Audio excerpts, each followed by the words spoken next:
there's a new law that was passed in the House that's moving through Congress right now that would make DWI deportable without much process, right? That's the concern for all of us, is that it makes it sort of a quick and easy deportation process. It is certainly something that keeps me up at night and is concerning. Hey guys, today with me I have Rachel Kugel, who is a DUI attorney in New York and New Jersey. Rachel, welcome to the show. So nice to have you here. Thank you so much for having me. I appreciate it. So Rachel, we are here to discuss a topic that may be worrisome for some folks, is specifically how the current immigration actions are affecting people who may be charged or convicted of a DUI and have a green card or are a visa holder. Can you give us a little overview of what's happening right now? Yeah, so the landscape is really crazy right now. I am sure that's no surprise to anyone. First, let me say, always make sure that you're dealing with a DWI attorney that has contacts and connections with an immigration attorney. You really need both. You really need someone who specializes in both. And I have a general sense, and we can talk. I know we're going to get into some nitty-gritty details today, but the main takeaway really is that you need to make sure that your DUI attorney knows that these are issues and that they know how to address them, that they get an immigration consult with you to make sure that your specific needs are addressed, because every situation is going to be different. Everybody's status is different. And this stuff is changing like on the daily right now. It's so different than it used to be. For someone who is specifically here on a student or work visa, who's just been arrested but not yet convicted, what usually happens to their visa stamp and travel plans? What should they expect at the next consular interview? What we're seeing change is the possibility that really within the government's discretion, a visa can be pulled and it absolutely can be revoked, and a person can be deported for getting arrested, for ending up with a DWI. And so that person is really in a predicament. It's not happening in every case. I have plenty of clients that are visa holders that are here and have been unbothered while their case has gone on.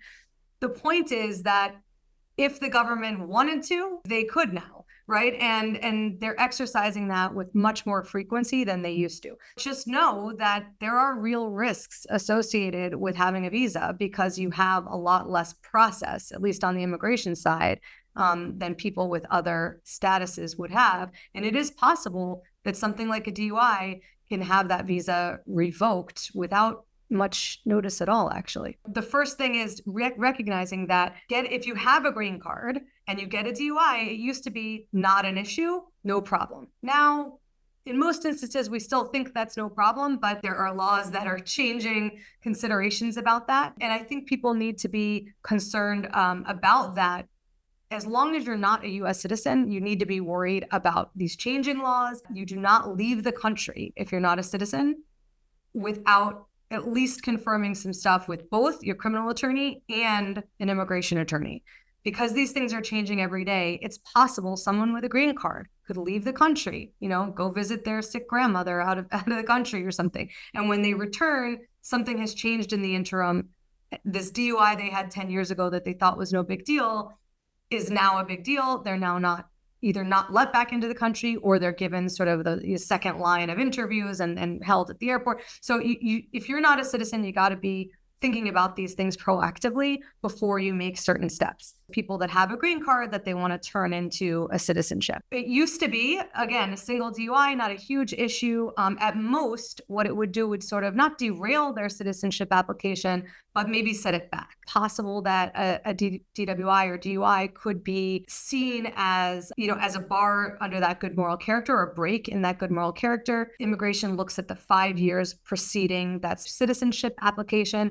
That would start from the time period that your sentence ended. So if you were on probation, it would be when that probation ended, let's say. If someone wants to apply for citizenship, they have a DUI, they're likely to be set back maybe 5 years. That said, we do need to consider things we didn't need to think about before. The immigration enforcement officers and judges that are dealing with this are basically given new direction to consider things more deeply than they were before, and to look more deeply into someone's history. So it's not just a record of what the person has, but to really delve deep into it, ask a lot of questions about it. And these things now,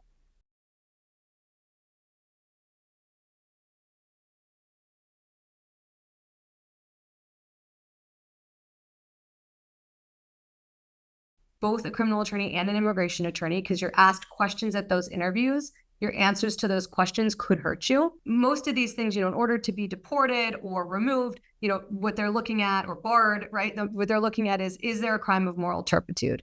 And it used to be that a single DUI did not rise to that level. And still, I would argue that a single DUI does not rise to that level. That said, we do have to be concerned about whether that DUI involved drugs. That could bring it there. The other thing to be concerned about, another potential bar, is someone with a substance abuse issue. So this would go not to a single DUI, but maybe they have multiple. Now you start to get into that category of them not just having a single DUI and that being the reason, but showing a judge and officer that they have actually a problem with drugs or alcohol. And that could be sort of a secondary but attached reason for concern and for, not for denying applications. So it is possible. Is there anything they can do the moment they get arrested to try and lower their chance of being, taken out of the country? You need basically two attorneys in this circumstance. You need a criminal defense attorney who focuses on DWI and DUI defense, and you need an immigration attorney. You don't necessarily need to pay money for both of those attorneys right away, but you at least need to make sure that your criminal defense attorney, so that's your immediate problem before you. We don't want to go to jail. We don't want to, we want to make sure that we get you out of the criminal trouble or potential quasi-criminal trouble if you're in New Jersey.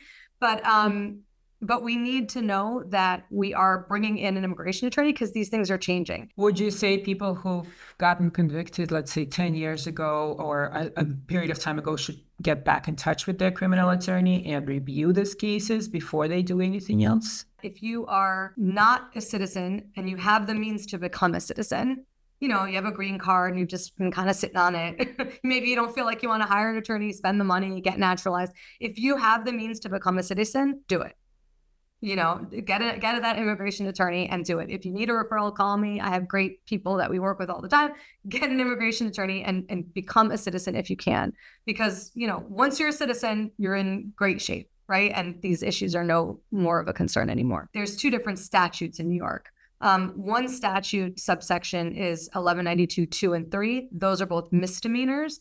And then there's 1192-1, which is a traffic infraction and not a crime. So the question was posed whether there's a meaningful difference if you can get someone that 1192-1, basically saving their criminal record, is that better for someone with an immigration issue?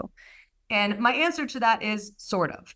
There are many situations in which, like I said, 100% of the facts happen before we get involved, right? And there are situations in which we've got bad facts. But if you look at what, the immigration law actually says, technically, one doesn't have to be, convicted. It actually says convicted or committed, meaning, you could essentially admit in an immigration interview to having committed an offense that you were not charged with or convicted of and still potentially have a problem.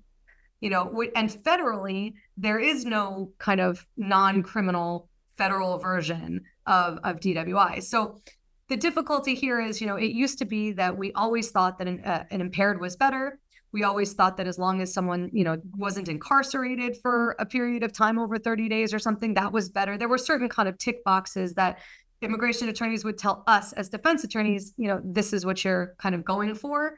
And now a lot of that is upended. And the truth is, we don't totally know. It's a changing landscape. But these are the things that I'm concerned about for my clients.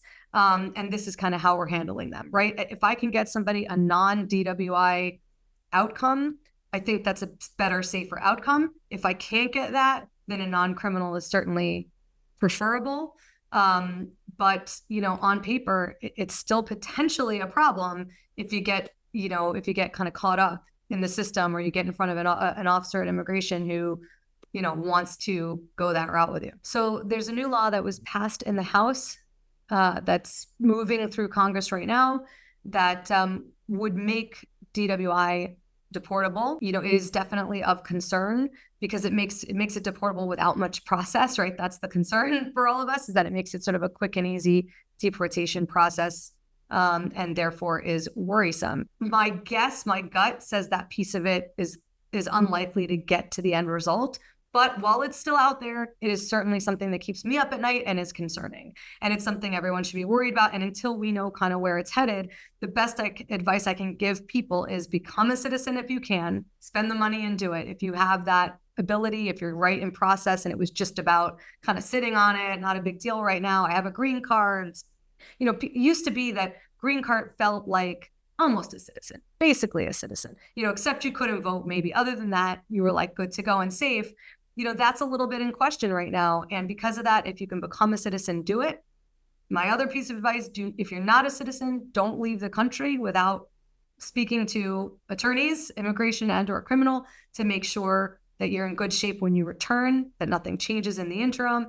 And, in the meantime, we all kind of wait with bated breath. We're trying to resolve our clients' cases in ways that maybe don't involve the DUI at all. And meanwhile, we wait and see what the final iteration of this bill is when it becomes law, if it does. I can tell you that it keeps me up at night to some extent to think about all the people that we resolved over the last, 20 years that I've been doing this. And we did it all the right way. We did it by they had an immigration consult. We thought we were doing everything right. We thought we were working out deals they could accept or outcomes that were acceptable that now are potentially in question. I mean, I certainly hope not, but potentially in question. Thank you, Rachel. Yeah, I'm just thinking back on it. Which one of us hasn't done something stupid that we regretted and probably got away with it because it was just, college or whatever. And it's certainly a scary thought.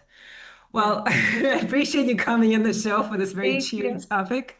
Thank you so much. Thank you so much, Rachel. I'll keep you posted as this area of changing law transpires. Yes, please. Let's do another one if there is major changes. Thank you so much. Stay well.